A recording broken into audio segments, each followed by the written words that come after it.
After a remarkable 12-year journey, Huawei bids adieu to its iconic P series with the P60 as its final offering.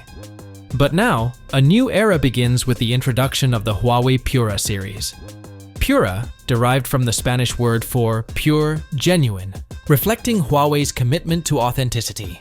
The Huawei Pura series embodies a distinct brand ethos, with an emphasis on modern aesthetic design, unparalleled imaging capabilities, and unique stylistic elements. The Pura series sets a new standard for excellence and ingenuity in the smartphone industry. As anticipation mounts for future releases, speculation abounds regarding Huawei's nomenclature. According to insights shared by digital chat station on Weibo, the highly anticipated Pura 70 lineup is poised to offer a diverse range of devices, including the Huawei Pura 70, Pura 70 Pro, Pura 70 Pro Plus, and Pura 70 Ultra. Notably, the Ultra variant, succeeding the Art Edition, is anticipated to rival the Pro Plus in specifications while boasting an elevated design.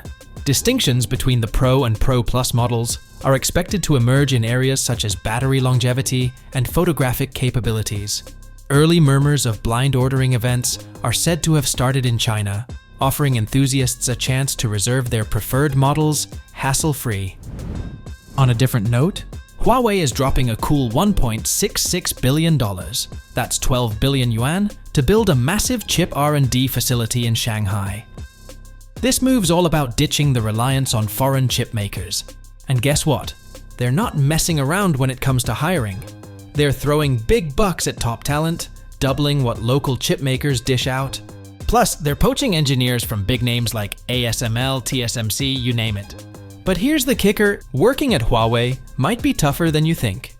Employees are talking about a brutal work environment, way beyond the usual 9-to-5 grind. We're talking round-the-clock shifts, 7 days a week. Yikes! Sure, the fat paychecks might sound tempting, but the burnout rate is sky high. Some engineers are saying, we'll sign up for 3 years, but don't expect us to stick around for the renewal.